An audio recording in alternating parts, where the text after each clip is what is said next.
Sosok pria yang pada saat kecil sering dibully oleh teman-temannya, tapi sebenarnya dia adalah seorang anak yang jenius. Hingga saat tumbuh dewasa, dia menjadi salah satu orang yang berpengaruh bagi dunia dengan karya-karya yang diciptakannya. Dan inilah kisah perjalanan hidup Elon Musk.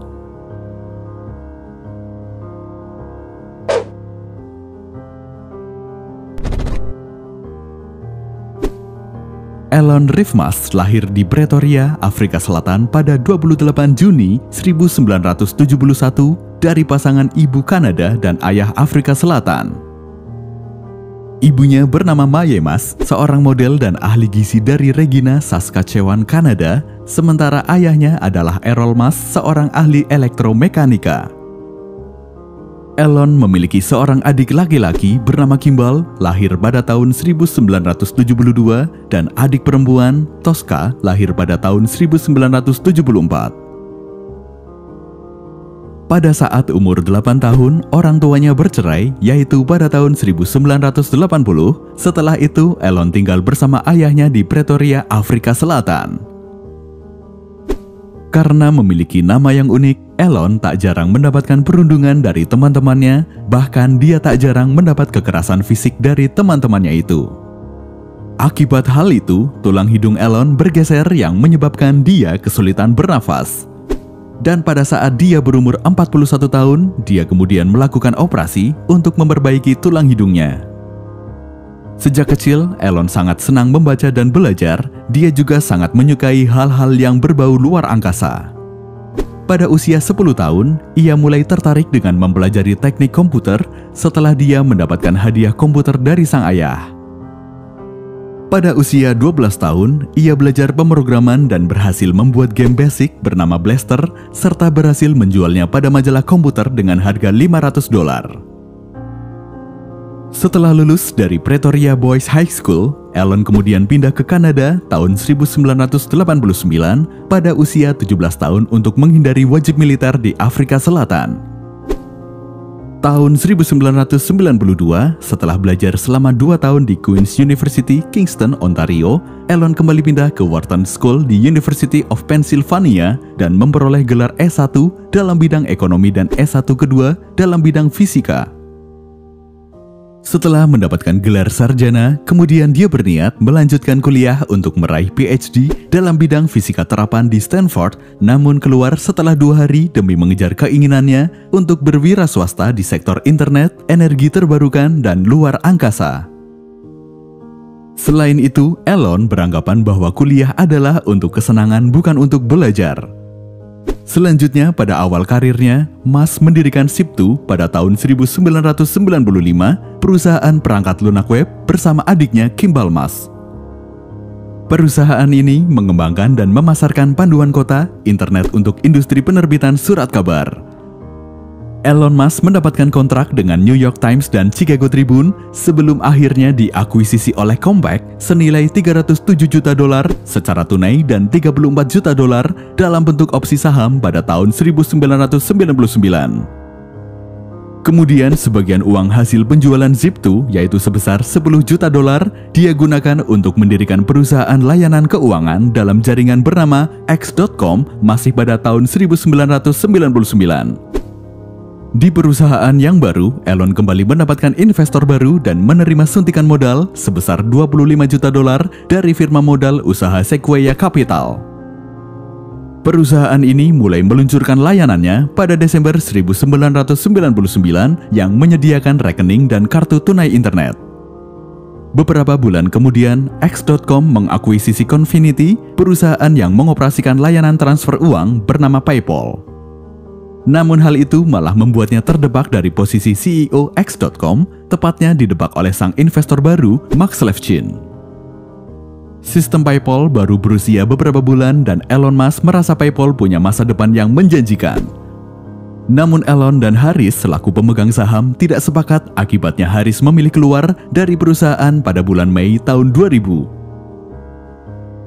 Selanjutnya, pada bulan Oktober 2000, Elon memutuskan bahwa X.com akan menghentikan operasi perbankan internetnya dan berfokus pada layanan uang PayPal. X.com berganti nama menjadi PayPal. Semenjak itu, perusahaan tersebut berekspansi cepat hingga pada Februari 2002 dan diakuisisi eBay senilai 1,5 miliar dolar. Setelah puas membangun dua perusahaannya yang berbasis internet, Elon Musk belum puas. Dia kemudian mendirikan perusahaan ketiganya bernama Space Exploration Technologies atau SpaceX pada tahun 2002 yang bergerak di bidang luar angkasa, hal yang juga dia sukai sejak kecil.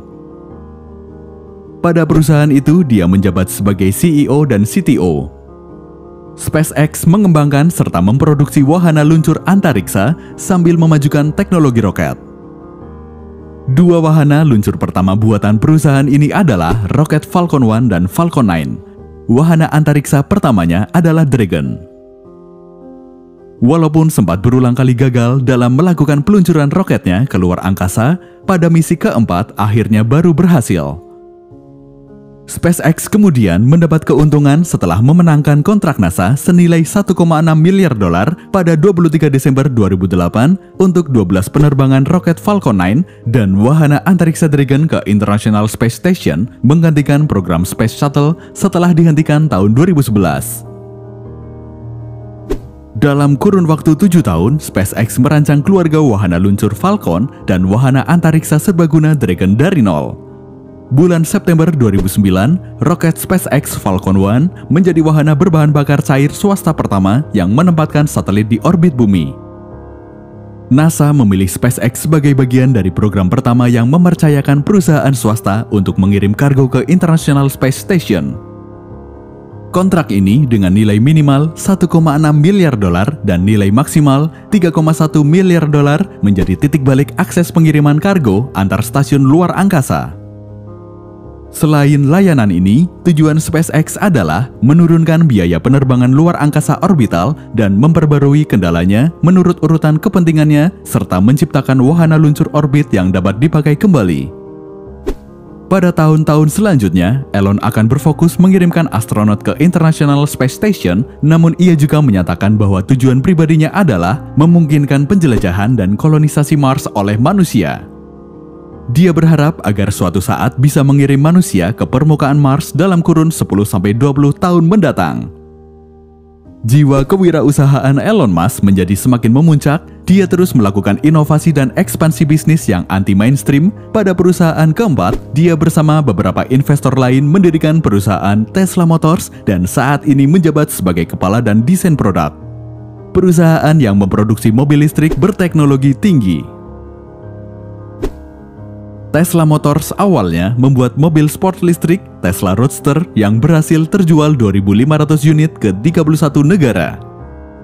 Tesla mulai meluncurkan sedan Model S 4 pintunya pada 22 Juni 2012 dan Model X untuk pasar SUV atau minivan pada 9 Februari 2012. Model X rencananya mulai diproduksi tahun 2014.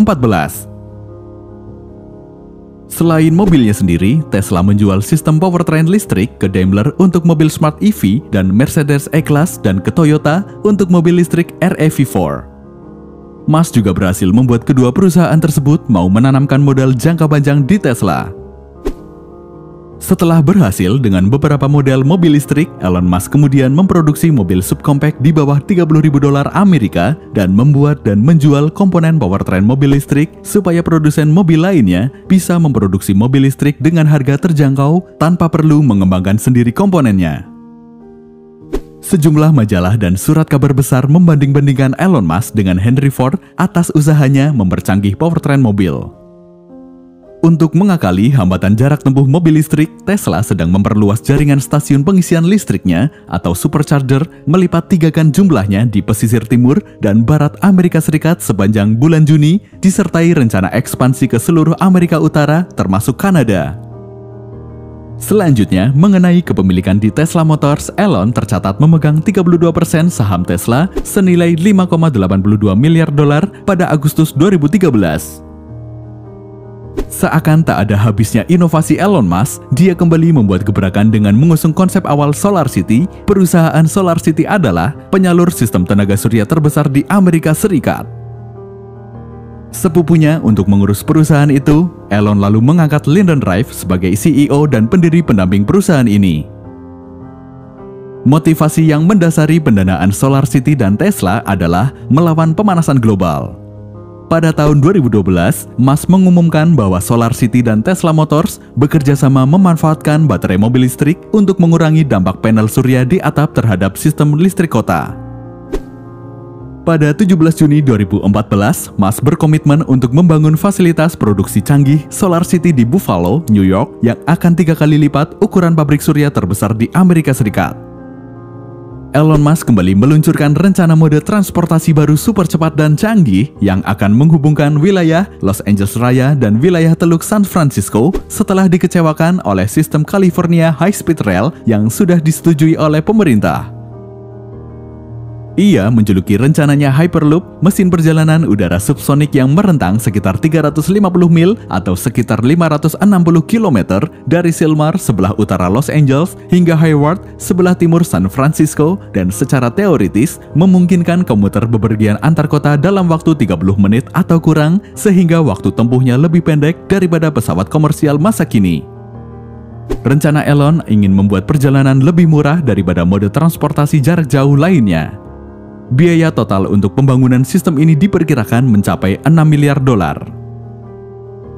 Sistem ini rencananya menggunakan ruang vakum parsial untuk mengurangi gesekan aerodinamis yang memungkinkan perjalanan berkecepatan tinggi dengan konsumsi tenaga yang rendah. Rencananya, kebutuhan listrik Hyperloop sepenuhnya bergantung pada tenaga surya. Selanjutnya, pada Desember 2015, Elon Musk mengumumkan pendirian OpenAI, sebuah perusahaan riset kecerdasan buatan nirlaba. Perusahaan OpenAI bertujuan untuk mengembangkan kecerdasan umum buatan dengan cara yang aman dan bermanfaat bagi umat manusia.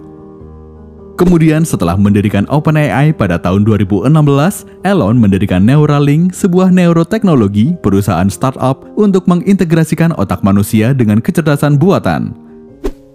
Perusahaan ini berpusat pada menciptakan perangkat yang dapat ditanamkan di otak manusia dengan tujuan akhirnya membantu manusia bergabung dengan perangkat lunak dan mengimbangi kemajuan dalam kecerdasan buatan.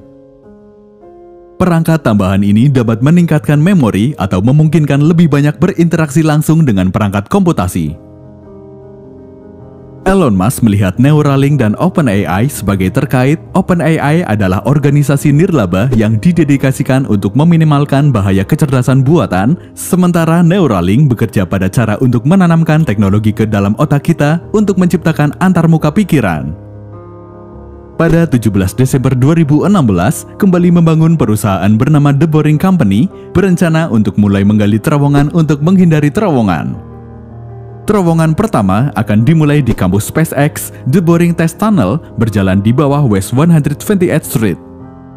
Pada bulan Februari 2017, perusahaan mulai menggali parit uji selebar 30 kaki atau sekitar 9,1 meter, sepanjang 50 kaki atau sekitar 15 meter, dan sedalam 15 kaki atau sekitar 4,6 meter yang dalam di lokasi kantor SpaceX di Los Angeles. Berkat kerajaan bisnisnya yang menggurita, membuat Elon Musk menempati nomor 4 orang terkaya di dunia dengan kekayaan mencapai $115,4 miliar atau setara dengan 1,69 kuadriliun rupiah. Selain itu, sebagai inovator dan inspirator yang hebat, sehingga tak heran dia dijuluki sebagai Iron Man di dunia nyata. Selanjutnya, hal yang nyeleneh juga dia sematkan pada putranya dengan memberi nama yang cukup unik bernama XAE A12 Musk. Tidak hanya berfokus dalam bisnis, Elon Musk juga menaruh perhatian dalam bidang kemanusiaan. Elon Musk juga dikenal sebagai filantropi serta menjabat sebagai ketua Musk Foundation yang berfokus pada program filantropi di bidang pendidikan sains, kesehatan pediatrik, dan energi hijau. Ia adalah anggota Dewan Pengawas Express Foundation, yayasan yang mempromosikan teknologi energi terbarukan. Ia merupakan anggota Dewan Space Foundation, National Academies Aeronautics and Space Engineering Board, Planetary Society, dan Stanford Engineering Advisory Board. Elon Musk juga merupakan anggota Dewan Pengawas California Institute of Technology atau Caltech. Ia memulai sebuah program multimiliar dolar melalui yayasannya pada tahun 2010 berupa sumbangan sistem tenaga surya darurat di daerah-daerah bencana. Instalasi tenaga surya darurat pertama disumbangkan ke pusat tanggap bencana badai di Alabama yang tidak tersentuh bantuan negara bagian dan federal. Untuk memperjelas bahwa bantuan ini tidak ditunggangi kepentingan komersial Musk, SolarCity mengatakan bahwa mereka tidak punya rencana aktivitas bisnis di Alabama. Dalam kunjungan tahun 2011 ke Soma City di Fukushima, Jepang yang diterjang tsunami, ia menyumbangkan proyek tenaga surya senilai $250.000 kepada pemerintah kota. Itulah kisah dari seorang anak jenius yang karya ciptaannya bermanfaat bagi dunia. Semoga video ini bisa bermanfaat dan memotivasi kalian. Terima kasih dan sampai jumpa di kisah tokoh inspiratif berikutnya.